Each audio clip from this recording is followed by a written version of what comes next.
Hey guys, welcome to a new video. As you've probably already figured out, this one is all about the candidates. What was Jacob's process for selecting them? Why did he eliminate some of the ones that were still alive? Now, this video will be building off of some of the topics discussed in a few of my previous videos. All of the relevant ones will be linked in the description. But I do also have a playlist that organizes my videos in what I feel is perhaps the best viewing order. And I'll go ahead and link that up here. Now, before diving in, there were a couple of things that I wanted to address up front. The first one being that it has recently been brought to my attention that there is a podcast out there called Getting Lost, and that it too talks about this series. I imagine some of you are already aware of this, given that that podcast is apparently quite popular. Had I realized this, I would not have selected that title for my series of videos, out of respect for them and to avoid any potential confusion.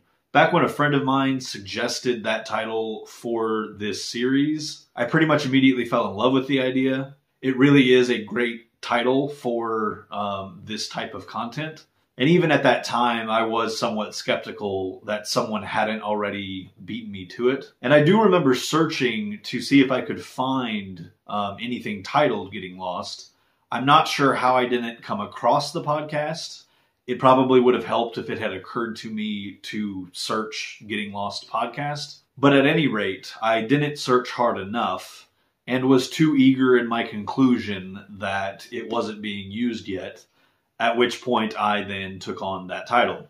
Now, I have reached out to Clint and Adam, the hosts of that podcast, explaining the situation and offering to change the title of this series if they would prefer that I do so. For my part, I'm kind of torn on whether or not I want to change the title. On the one hand, I would prefer a title that is specific to my videos and that won't get confused for anything else. On the other hand, it is obviously a great title. And even more than that, to be honest with you, I think the main thing that makes me kind of want to hold on to it is the title card.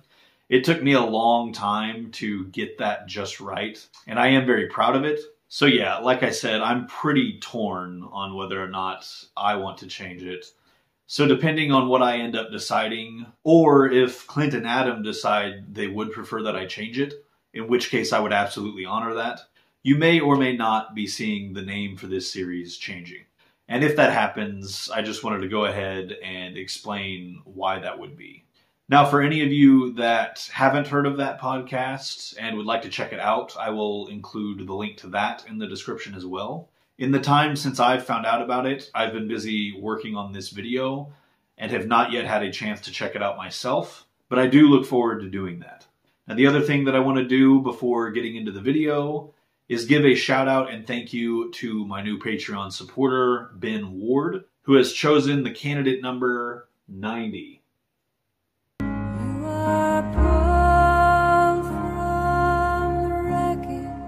And he has now been added to my own cave of candidates. Thank you again, Ben, and thank you to all of my Patreon supporters who continue to support the channel. To everyone else, if you would like to become a Patreon supporter, you can do so for as little as $1. At the $4 level is where you get a candidate number, which you can either choose for yourself or you can have me assign it to you. But if you would like more information on how Patreon works and what the tier levels for this channel are, then I do have a playful little video that kind of breaks all of that down, which will also be linked in the description. Even if you don't intend on donating, I'd like to think that it's a fun little watch. Anyways, if you'd like to support the channel for free, simply liking this video, subscribing to the channel, and or sharing this video with anyone you think might enjoy it are all great ways to support the channel. And I genuinely appreciate all of them. Now, if you would like notifications for when new videos arrive, don't forget to hit the notification bell. For whatever reason, simply subscribing doesn't guarantee you'll be notified when a new video comes out. I didn't actually realize that for the longest time, and that's why I've now started encouraging people to do that. But now that we've gotten all of that out of the way, let's get lost.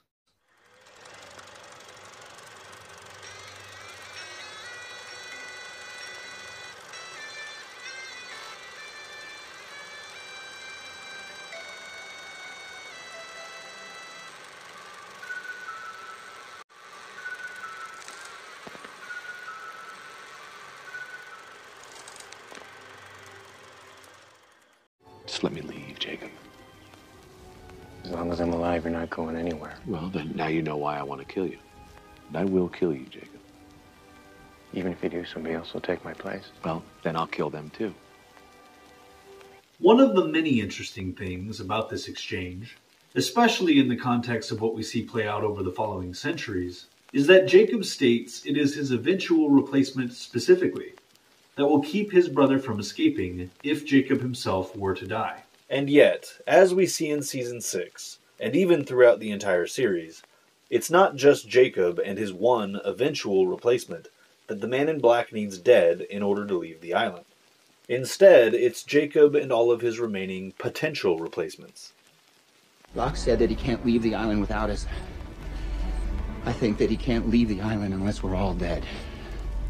He told me that he could kill any one of us whenever he wanted. So what if he hasn't because he's not allowed to? What if he's trying to get us to kill each other? So why is this? Also, what is Jacob's process for selecting his potential replacements? What are his reasons for eliminating the ones that are still living? These are some of the main questions we'll be exploring in today's video.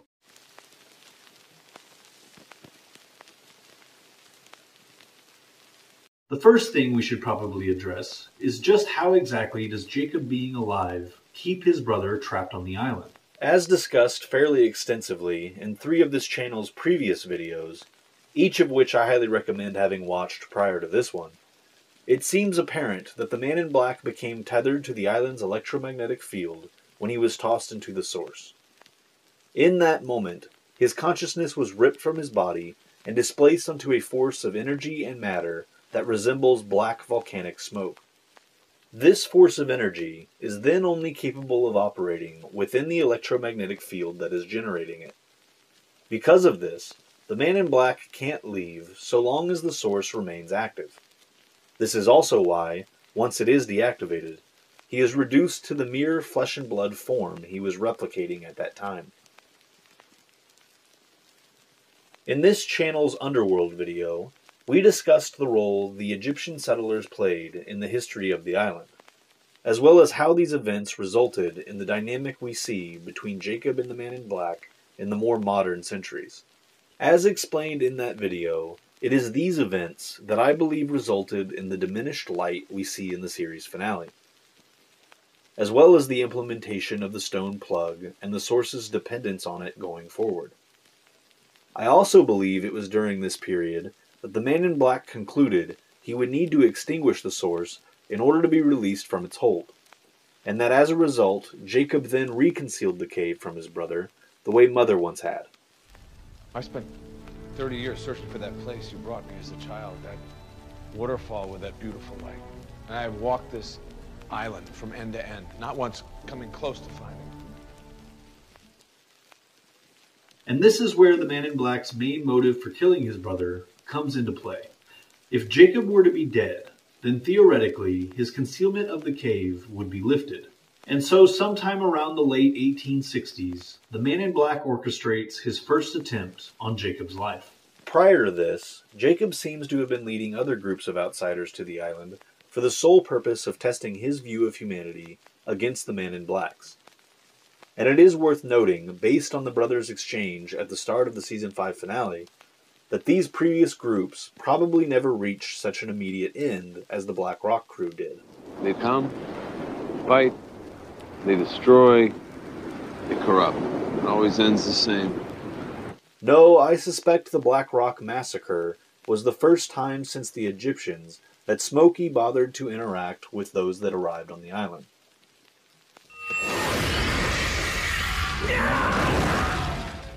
I think, in however many cases there were, of Jacob leading people to the island during the period between the end of the Egyptians' presence on the island and the Black Rock's arrival, each group died out due to their own infighting and lack of cooperation. But by the time of the Black Rock's appearance, the Man in Black was finally fed up enough with Jacob's refusal to let him leave, as well as with these repetitive and, at least in his eyes, pointless experiments, that he decided to immediately slaughter everyone on board except for one person he could then use as his assassin. These actions taken by the Man in Black combined with the subsequent conversation with Richard, causes Jacob to realize a few things. First, that without providing any guidance or protection whatsoever, those brought to the island were far too susceptible to the whims and manipulations of the mass-murdering monster. While interfering too much would defeat the purpose of Jacob's testing of humanity, he could at least level the playing field a bit. He could do this first by protecting future newcomers from direct harm from the Men in Black. Then, by countering his brother's deceptions and manipulations with some limited guidance of his own, by way of his new intermediary, Richard. Indeed, it is only after Richard takes on this role that a lasting community is formed out of people led to the island, at which point Jacob's tests begin to evolve. But circling back to the mid-1800s, one more thing was made clear to Jacob by the events of the Black Rock. He needed to take his brother's threats to kill him seriously, and he needed contingencies in place in the event of his death. Which brings us to the candidates. By bestowing a bit of his life force onto hundreds of people across several generations, Jacob makes it exponentially more difficult for the Man in Black to escape. So long as even one candidate remains, so too will the cave's concealment.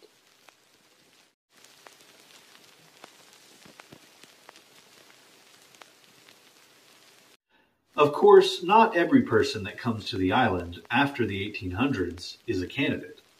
So how many are? And are they the only ones Jacob is bringing to the island? Or is everyone that ends up there somehow brought by Jacob as part of his continued study of human nature? Well, I think we must first establish what it means for Jacob to have brought anyone to the island. Post-Egyptians, up to and including the Black Rock group, I think it's fair to say Jacob was much more directly responsible for people finding the island. But how was he going about this?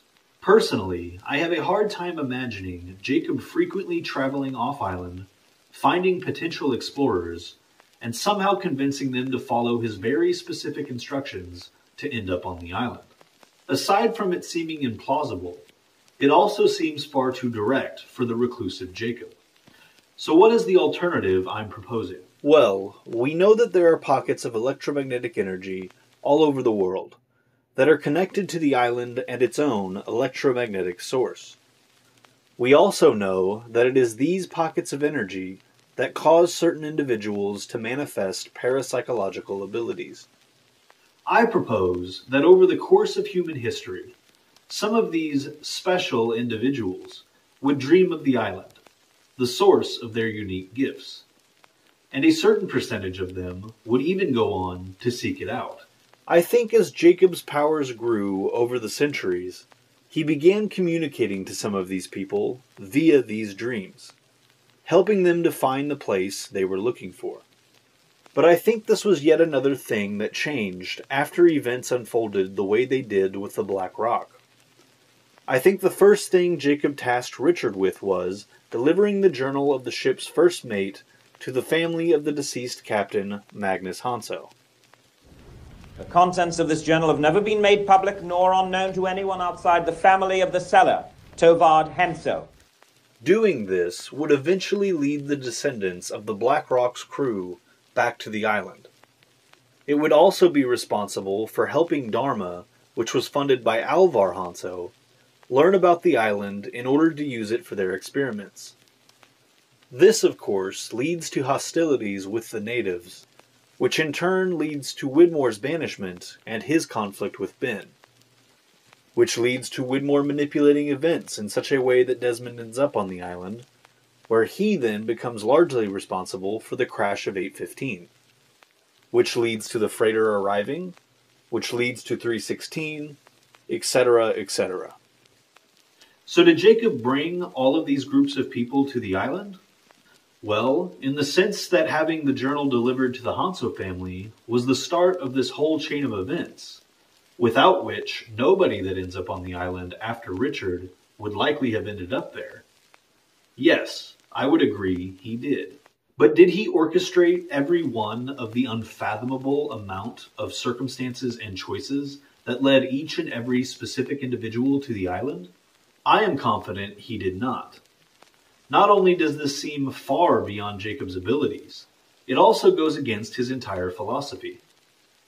Let's use the 815ers as just one specific example. The reality is, Jacob probably didn't cause the communications to go out on Flight 815. He does not appear to have compelled the pilot's decision to head for Fiji, and he does not seem to have directly influenced the events that led to Desmond failing to press the button, causing 815 to crash on the island.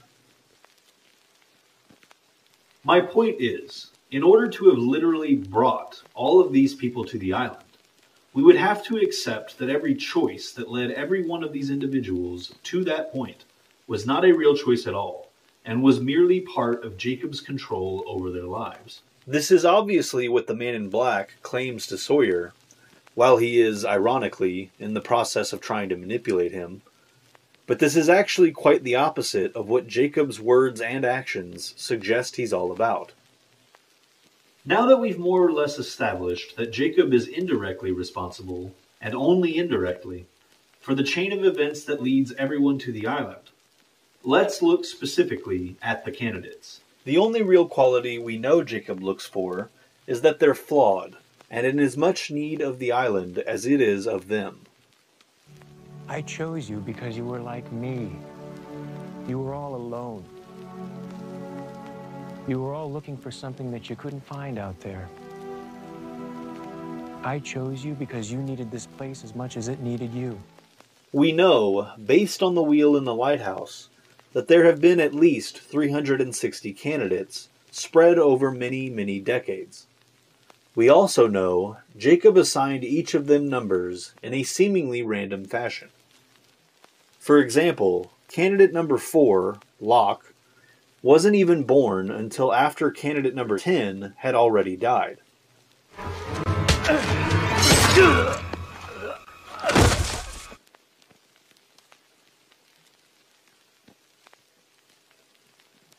So how exactly was Jacob going about selecting the people he was?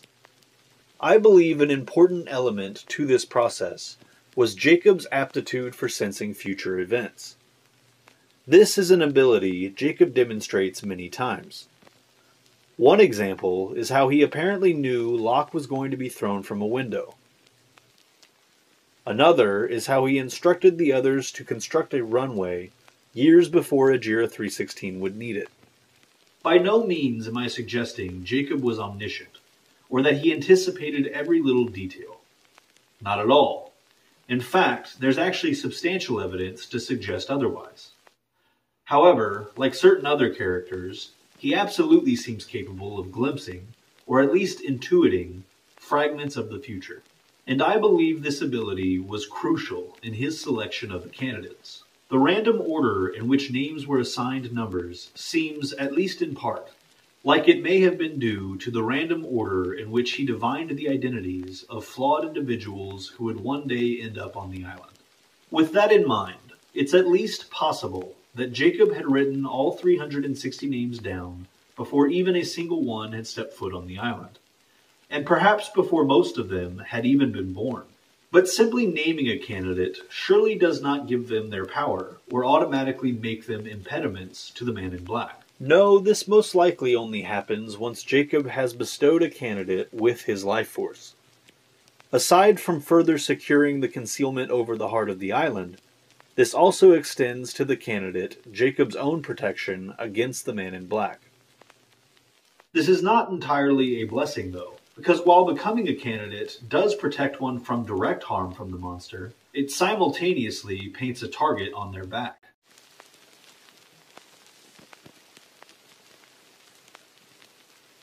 The Man in Black's desire to kill all of the candidates in order to escape, combined with his inability to do so directly, drives pretty much every action we see him take throughout the course of the series.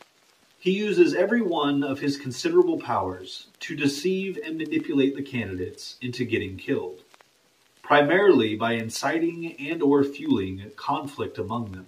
We'll be going into dozens of examples of this in upcoming videos.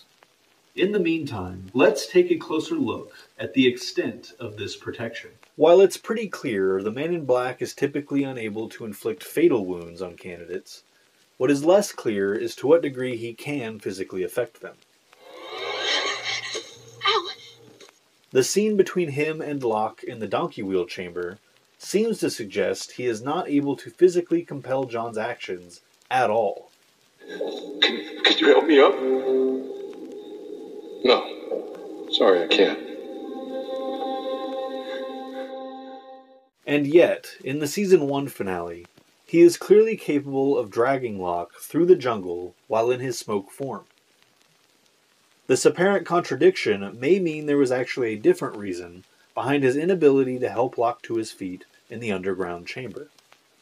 Or perhaps special circumstances existed in the Season 1 example that were no longer at play by Season 5. We'll discuss these opposing examples more another time. What's important for now is that the degree to which the Man in Black can physically affect those under Jacob's protection may fluctuate somewhat. But does that also mean there might be circumstances in which he can even go so far as actually killing these protected individuals?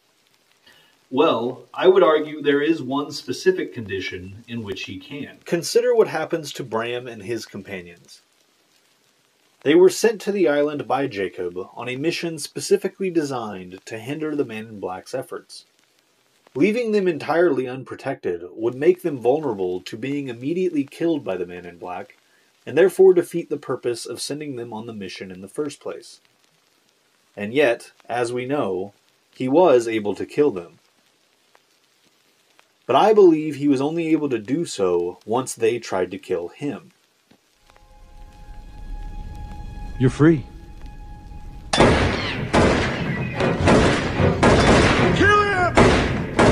Spread out! Get him! In this channel's A Shining Force video, I used an analogy comparing the island's electromagnetic field to a network, and the smoke monster to a program that operates within that network. And because Jacob has become an expert wielder of the island's energy, he is able to place certain restrictions on what this program can do. As I said the last time I used this analogy, I'm not exactly computer savvy, so hopefully it holds up. Anyways, I believe these restrictions placed on the Man in Black by his brother prevent him from outright murdering these protected individuals, but not from killing them in response to their attack of him.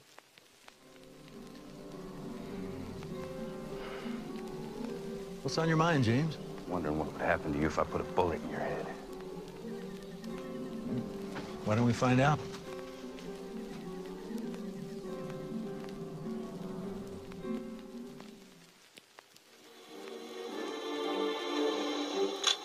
Don't shoot him! Don't shoot him! Indeed, this loophole of sorts seems crucial to Dogen's final attempt at getting Saeed killed. He sends Saeed into the jungle with instructions to stab the Man in Black in the chest the instant he sees him. What Dogen was apparently hoping for here is that the Man in Black would leap at this chance to kill a candidate before realizing Saeed had been infected. Unfortunately for Dogen, the Man in Black is not so impulsive. For anyone that doubts this is what Dogen intended, consider that upon seeing Saeed return alive, his immediate conclusion is not that Saeed succeeded in killing the Man in Black, but that he did not make the attempt. Then, once Saeed makes the accusation, Dogen does not deny it or seem in any way confused that the dagger didn't work. You let him talk to you. I stabbed him in the chest like you told me to. Then I let him talk to me.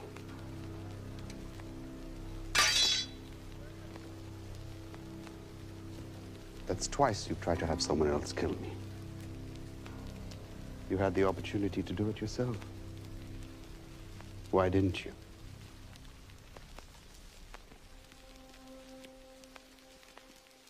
Now that we've explored the protection the candidates receive, and the ways in which the Man in Black gets around it, let's move on to some other ways in which a candidate can be eliminated aside from death.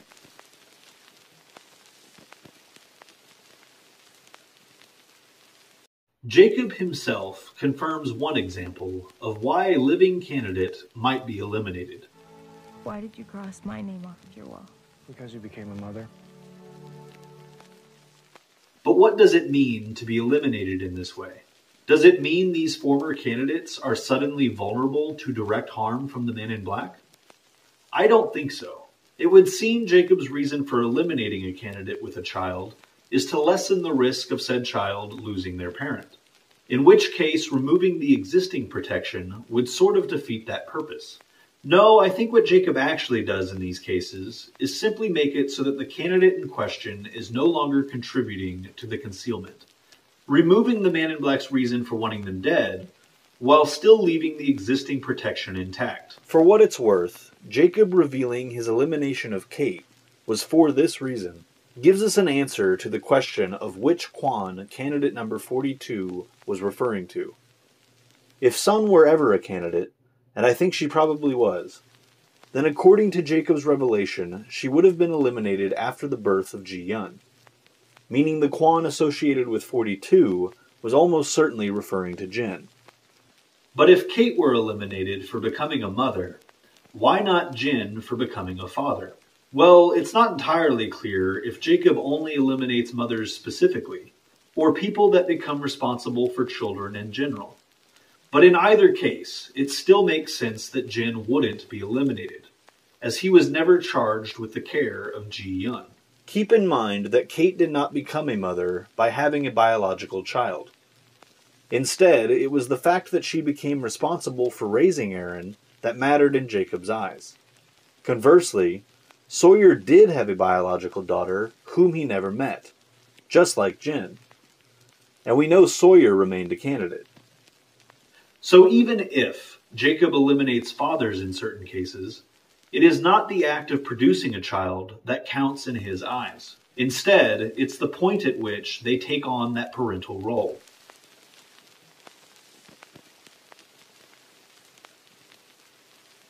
While not outright confirmed, there is another way in which I feel it is safe to conclude a candidate would be eliminated, and that is if they become infected or claimed by the Man in Black. The way in which these individuals become influenced by him, not to mention the brush with death that precedes this, makes it unlikely any of Jacob's life force would survive within the affected candidate.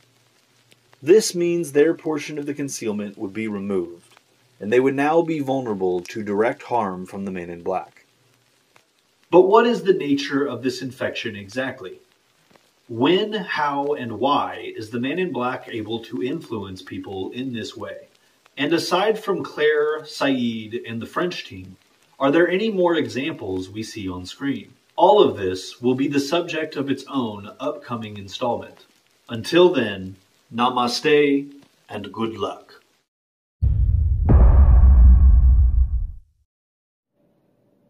Oh, you're still here. Hopefully that means you enjoyed this video. If so, please consider sticking around and being a constant for this channel by clicking right up here to subscribe. And don't forget to hit the bell icon if you would like to be notified when more videos like this one arrive. In the meantime, feel free to check out previous content from this channel by clicking here or here. Oh no. Please subscribe.